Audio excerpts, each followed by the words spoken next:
रक्षाबंधन का दिन, जब हर बहन अपने भाई की लंबी उम्र की दुआ करती है। लेकिन राजस्थान के किशनगढ़ में इसी दिन एक घर हमेशा के लिए खामोश हो गया। नमस्कार दोस्तों, स्वागत है आपका हिमाचल जुर्म फाइल्स में, जहां हम आपको दिखाते हैं जुर्म की वो सच्चाई जो सच से भी ज्यादा डरावनी होती है। रक्षाबंधन का दिन, जब हर बहन अपने भाई की लंबी उम्र की दुआ करती है और हर घर खुशियों से भर जाता है। लेकिन राजस्थान के किशनगढ़ में इसी पवित्र दिन एक घर खामोश हो गया। भाजपा नेता रोहित सैनी की पत्नी संजू सैनी अब कभी राखी की खुशियां नहीं देख पाएंगी, क्योंकि उसकी जिंदगी उसी ने छीन ली जिसे उसने अपना सबसे बड़ा सहारा समझा था। पहली नजर में यह मामला एक लूट और हत्या जैसा लगा, लेकिन पुलिस की गहरी तहकीकात ने परत दर परत सच खोला और सामने आया एक ऐसा षड्यंत्र जिसमें शामिल थे राजनीति की ताकत, पति का लालच और एक औरत का टूटा हुआ भरोसा। 10 अगस्त 2025 की दोपहर लगभग 1:30 बजे राजस्थान के अजमेर जिले का किशनगढ़ कस्बा रक्षाबंधन की रौनक से गूंज रहा था। 35 वर्षीय भाजपा नेता रोहित सैनी और उनकी पत्नी संजू सैनी 32 वर्ष अपने मायके रलावता गांव से सिलोरा गांव की ओर जा रहे थे। संजू को अपने भाई की कलाई पर राखी बांधनी थी।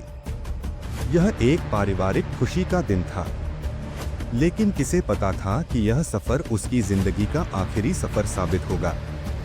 रोहित ने पुलिस को जो कहानी सुनाई वह इस प्रकार थी। गंतव्य से लगभग 3 किलोमीटर पहले अचानक कुछ बाइक सवार बदमाशों ने उनका रास्ता रोक लिया। रोहित के अनुसार उन बदमाशों ने संजू के गहने छीनने की कोशिश की। विरोध करने पर लुटेरों ने उन दोनों पर हमला कर दिया और संजू का गला रेतकर उसकी निर्मम हत्या कर दी। घायल रोहित अपनी पत्नी को तुरंत किशनगढ़ सरकारी अस्पताल लेकर पहुंचा, लेकिन डॉक्टरों ने संजू को मृत घोषित कर दिया। लेकिन इस दर्दनाक कहानी की शुरुआत से ही पुलिस को कुछ बातें संदेहास्पद लगी। सबसे पहला सवाल, अगर यह सचमुच लूटपाट की वारदात थी तो रोहित के शरीर पर गंभीर चोटों के निशान क्यों नहीं मिले? उसके हाथ पैर लगभग सलामत थे, जबकि उसने दावा किया कि लुटेरों ने उस पर भी हमला किया था। दूसरा, संजू के गले से सोने का मंगलसूत्र गायब नहीं था। कोई भी असली लुटेरा सबसे पहले यही छीनता। तीसरा, रोहित अपने बयान में बार बार बदलाव कर रहा था। हर पूछताछ में उसकी कहानी के किरदार, घटनाक्रम और शब्द कुछ न कुछ अलग निकलते। इन छोटी छोटी विसंगतियों ने पुलिस को यकीन दिलाया कि यह मामला महज एक लूट और हत्या नहीं, बल्कि कहीं गहरे छुपे षड्यंत्र की गंध दे रहा है। अतिरिक्त पुलिस अधीक्षक ग्रामीण दीपक कुमार ने बताया, जब रोहित की मेडिकल जांच कराई गई तो उसके शरीर पर कोई गंभीर चोट के निशान नहीं पाए गए। यही हमारी जांच का पहला निर्णायक मोड़ था। अब तक त्योहार के दिन की खुशी का रंग फीका पड़ चुका था। एक सवाल हवा में तैर रहा था, क्या यह हत्या वाकई अजनबी लुटेरों ने की थी या इसके पीछे पति का कोई खतरनाक खेल छुपा था? अजमेर पुलिस अधीक्षक वंदिता राणा के नेतृत्व में जांच ने नया मोड़ लिया। इस बार दांव पर सिर्फ गवाहों की गवाही नहीं थी, बल्कि आधुनिक फोरेंसिक तकनीकें भी थीं। पुलिस टीम ने 100 से ज्यादा सीसीटीवी कैमरों की फुटेज खंगाली, लेकिन नतीजा शून्य। कहीं भी किसी संदिग्ध बाइक, किसी हमलावर या किसी लूट की घटना का सबूत नहीं मिला। फोरेंसिक साइंस लेबोरेटरी (FSL) की टीम ने घटनास्थल से अहम सबूत उठाए। मंगलसूत्र, कुछ गहने, चप्पल और जूते, लेकिन असली सुराग कहीं और छिपा था। संजू के शरीर पर संघर्ष के निशान नहीं थे, न हाथों पर खरोंच, न पैरों पर छाले। यानी या तो हमला अचानक हुआ था या फिर संजू को पहले से ही बेबस कर दिया गया था। अब पुलिस ने मोर्चा बदल दिया। रोहित सैनी से सीधी पूछताछ की बजाय अपनाई गई मनोवैज्ञानिक तकनीकें। अस्पताल में उसकी हालत नाजुक थी, लेकिन पुलिस ने वहीं से उसके दिमाग की परतें टटोलनी शुरू कर दी। जब वह छुट्टी लेकर घर लौटा, पूछताछ और कड़ी हो गई। यहीं से रोहित की कहानी हिलने लगी। कभी वह कहता हमलावर 3 थे, फिर बयान बदलकर नहीं 4 थे। कभी कहता हम पर चाकुओं से हमला हुआ, फिर जोड़ता शायद लोहे की रॉड भी थी। उसकी जुबान बार बार लड़खड़ाने लगी। बयानों का यह सिलसिला पुलिस को साफ इशारा दे रहा था, सच को छुपाया जा रहा है। अब तक यह केस महज लूट और हत्या से निकलकर एक सुनियोजित धोखे और पति के रहस्यमय इरादों की तरफ बढ़ रहा था। लेकिन सबसे बड़ा सवाल अभी भी बाकी था। क्या रोहित टूटकर खुद सच कबूल करेगा, या पुलिस को उसके खिलाफ ठोस सबूत ढूंढने पड़ेंगे? अंततः सोमवार की सुबह घंटों की थका देने वाली पूछताछ के बाद रोहित सैनी टूट गया। उसने पुलिस के सामने सिर झुका लिया और वह शब्द कहे जिन्होंने पूरे केस का रुख बदल दिया। लूट की कहानी सब झूठ थी। सच यह है कि मैंने ही अपनी पत्नी संजू की हत्या की साजिश रची थी। यह कबूलनामा पूरे मामले को एक साधारण लूट और हत्या से उठाकर सीधे प्रेम, धोखे और सत्ता की हवस से बुने षड्यंत्र में बदल देता है। षड्यंत्र के मास्टरमाइंड और सहयोगी ऋतु कुमार प्रेम में अंधी साजिश की रचिता। जांच जैसे जैसे गहरी हुई, पुलिस की नजर उस शख्स पर आकर टिक गई जो इस पूरे खेल की असली प्रेरणा थी। 25 वर्षीय ऋतु कुमारी, शिवाजी नगर किशनगढ़ की रहने वाली ऋतु एक निजी स्कूल में शिक्षिका, तलाकशुदा और 4 साल की मासूम बेटी की मां। पहली नजर में एक साधारण औरत, लेकिन हकीकत में इस त्रासदी की मास्टरमाइंड। अतिरिक्त पुलिस अधीक्षक दीपक कुमार ने मीडिया से कहा, जांच में सामने आया कि ऋतु रोहित को लगातार उकसाती थी। वह कहती थी जब तक तुम अपनी पत्नी को नहीं छोड़ोगे, मैं तुम्हारे साथ नहीं रहूंगी। वह बार बार उसे संजू के खिलाफ भड़काती थी। रोहित और ऋतु का संबंध पिछले 2 वर्षों से चल रहा था। शुरुआत में छुपा हुआ यह रिश्ता धीरे धीरे इतना गहरा गया कि परिवार वालों को भी इसकी भनक लगने लगी। और वहीं से शुरू हुआ संदेह, टकराव और मौत का खेल। भले ही ऋतु हत्या के समय घटनास्थल पर मौजूद नहीं थी, लेकिन पूरी कहानी की पटकथा उसी ने लिखी थी। पुलिस की जांच ने यह साफ कर दिया कि यह हत्या कोई आवेग का नतीजा नहीं थी, बल्कि एक ठंडी और योजनाबद्ध साजिश। 16 अगस्त 2025 को पुलिस ने ऋतु कुमारी को गिरफ्तार कर लिया। भले ही दोनों को एक दूसरे से दूर रहने के आदेश दिए गए थे, लेकिन वे फिर भी छुप छुप कर मिलते रहे। और इन्हीं मुलाकातों में एक मासूम औरत संजू सैनी की मौत की पटकथा लिखी गई। एक और था राजनीति में ऊंचाइयों को छूने की चाह रखने वाला पति, दूसरी ओर एक ऐसी प्रेमिका जो अपने हक के लिए किसी भी हद तक जाने को तैयार थी। और बीच में वो औरत जो सिर्फ राखी के दिन अपने भाई की कलाई सजाने निकली थी, लेकिन अपनों के ही हाथों मौत का शिकार हो गई। इस जघन्य अपराध में रोहित अकेला नहीं था। उसने अपने 2 साथियों को भी शामिल किया था। रवि मेघवाल 20 वर्ष, गांधीनगर किशनगढ़ का निवासी, और एक 15 वर्षीय नाबालिग लड़का। पुलिस के मुताबिक हत्या की पूरी पटकथा रोहित ने खुद लिखी थी। उसने अपने साथियों को निर्देश दिया था, तुम मोटरसाइकिल पर आओ, हमें रास्ते में रोकना, फिर मैं अपनी पत्नी का गला रेत दूंगा। इसके बाद तुम उसके गहने और मोबाइल लेकर भाग जाना, ताकि सबको लगे यह एक लूट की वारदात थी। योजना के मुताबिक संजू का गला रोहित ने खुद रेता, फिर गहने और मोबाइल अपने साथियों को सौंप दिए ताकि लूट का ड्रामा विश्वसनीय लगे। अपने झूठ को और पुख्ता करने के लिए रोहित ने खुद को भी हल्की चोटें पहुंचाईं। लेकिन ये घाव इतने मामूली थे कि केवल प्राथमिक इलाज की जरूरत पड़ी। हत्या के बाद वह सड़क किनारे बैठकर जोर जोर से रोने लगा। उसकी आंखों से आंसू गिर रहे थे, पर दिल के अंदर सिर्फ एक ठंडी साजिश की जीत। यह कोई भावनात्मक आवेश में उठाया कदम नहीं था, बल्कि एक सुनियोजित, बेमिसाल निर्दयी षड्यंत्र। यह मामला अकेला नहीं है। भारतीय राजनीति के गलियारों में पारिवारिक हिंसा की कई कहानियां दबी हुई हैं, जो कभी कभी सुर्खियों में आती हैं और समाज को झकझोर देती हैं। कानपुर केस, भाजपा बूथ अध्यक्ष मुकेश नारंग की निर्मम हत्या, जहां उनकी पत्नी दिव्या और उसके प्रेमी संजय पाल ने मिलकर पति को रास्ते से हटाया। मेघालय का हनीमून मर्डर, यहां राजा रघुवंशी अपनी नई दुल्हन सोनम के साथ हनीमून पर थे, लेकिन शादी के सिर्फ 12 दिन बाद सोनम ने अपने प्रेमी के साथ मिलकर पति की हत्या कर दी।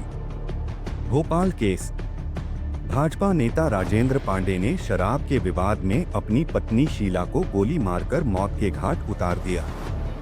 ये उदाहरण बताते हैं कि सत्ता और रिश्तों के बीच जब वर्चस्व, लालच और धोखा हावी हो जाते हैं, तो घर परिवार भी सुरक्षित नहीं रह जाते।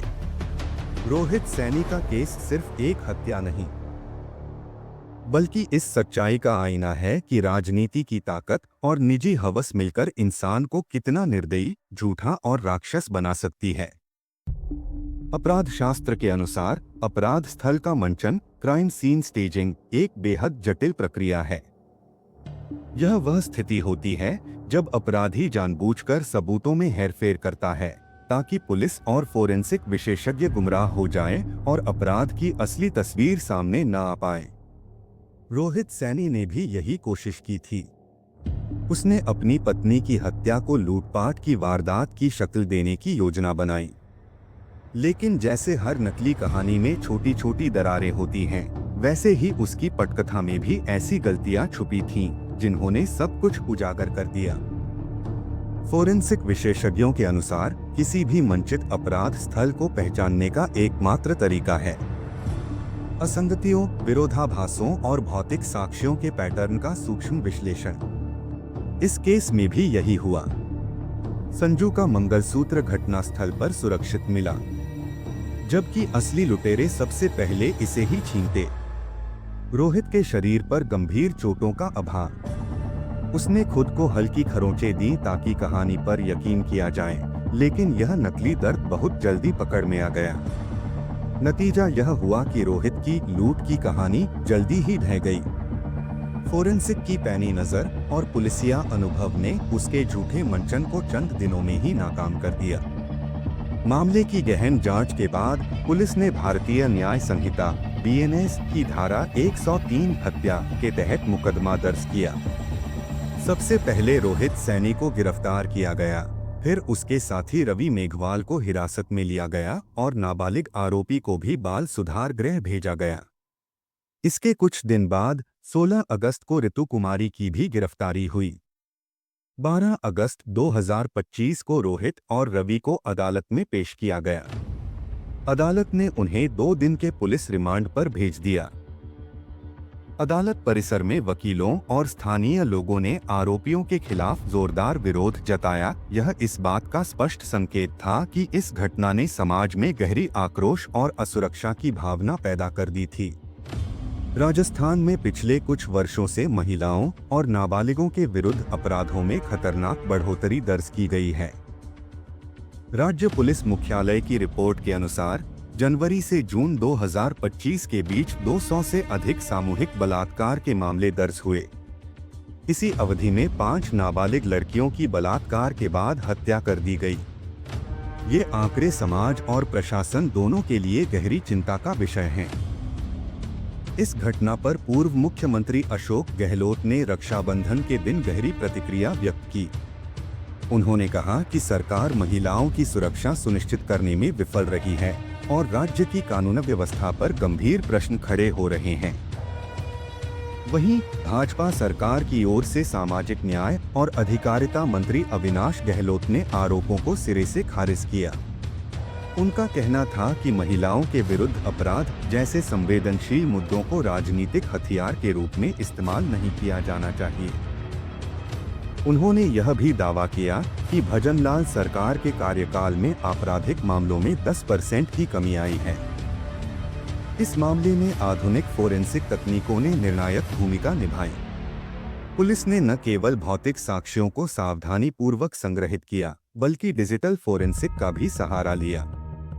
रोहित के मोबाइल की जियोलोकेशन डेटा और उसकी सोशल मीडिया गतिविधियों का गहन विश्लेषण करके उसकी हर गतिविधि का विस्तृत नक्शा तैयार किया गया।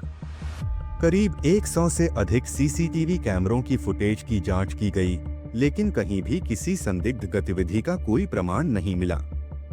यह तथ्य रोहित की गढ़ी हुई कहानी को पूरी तरह झुठलाने वाला था और साथ ही यह भी दिखाता है कि आधुनिक निगरानी और डिजिटल ट्रैकिंग प्रणाली आज अपराधों की गुत्थी सुलझाने में कितनी प्रभावी हो चुकी है।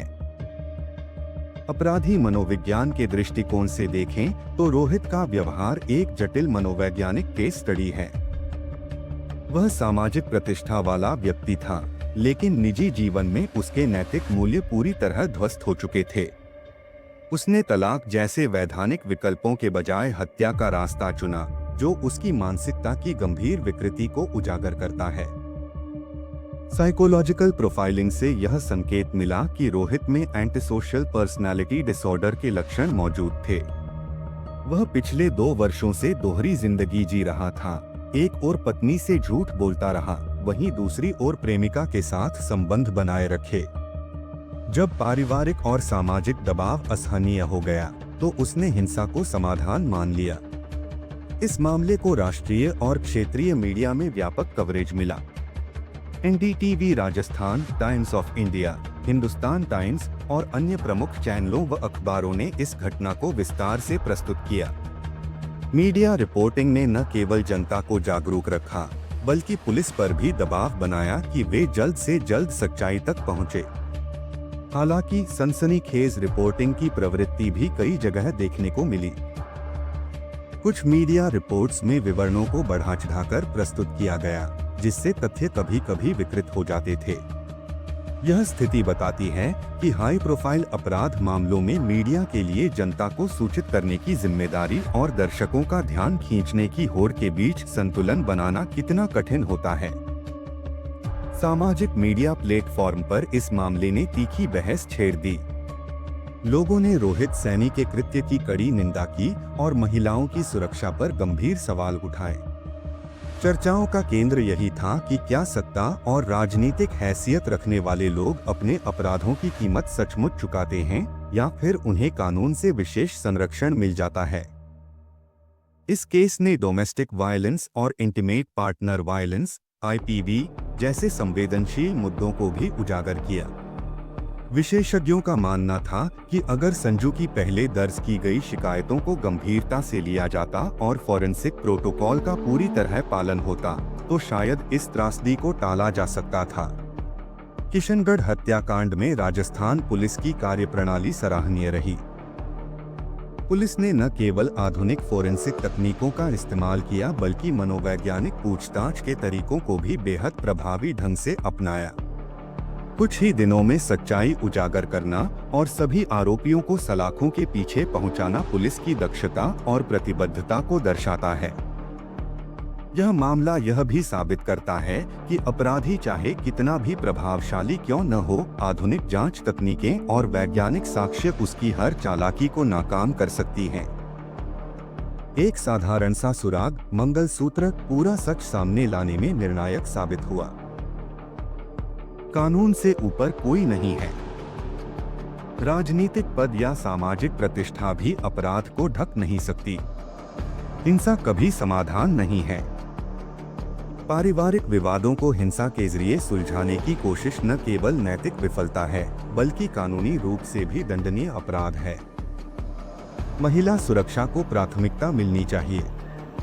घरेलू हिंसा की शिकायतों को गंभीरता से लेना और समय पर कार्रवाई करना जीवन बचा सकता है। इस मामले से यह स्पष्ट होता है कि भारतीय कानून व्यवस्था को और मजबूत बनाने की जरूरत है। महिला सुरक्षा से जुड़े कानून मौजूद हैं, लेकिन उनकी प्रभावी क्रियान्वयन अभी भी चुनौती है। घरेलू हिंसा मामलों में फॉरेंसिक प्रोटोकॉल को अनिवार्य बनाना और पुलिस अधिकारियों को बढ़ते हुए दुर्व्यवहार के पैटर्न पहचानने की ट्रेनिंग देना बेहद जरूरी है। राजस्थान के अजमेर में घटित यह त्रासदी केवल एक महिला की हत्या की कहानी नहीं है, बल्कि यह इस बात का प्रतीक है कि कैसे सत्ता, लालच और निजी स्वार्थ इंसान को अमानवीय बना सकते हैं। लेकिन साथ ही यह आधुनिक न्याय व्यवस्था और फोरेंसिक विज्ञान की शक्ति को भी उजागर करती है, जो किसी भी झूठे मुखौटे को उतारकर सच्चाई को सामने ला सकती है। संजू सैनी की याद में हमें यह संकल्प लेना होगा कि ऐसी त्रासदियां दोबारा न हो। इसके लिए सिर्फ कानूनी नहीं, बल्कि सामाजिक और मानसिक स्वास्थ्य के स्तर पर भी ठोस प्रयास जरूरी हैं। क्योंकि असली न्याय सिर्फ सजा देने में नहीं, बल्कि ऐसे अपराधों को रोकने में है। दोस्तों, यह थी किशनगढ़ हत्याकांड की सच्ची कहानी, जहां सत्ता और स्वार्थ ने रिश्तों का गला घोंट दिया। अगर आपको यह वीडियो जानकारीपूर्ण लगी तो लाइक और शेयर जरूर करें ताकि और लोग भी सच्चाई से रूबरू हो सकें।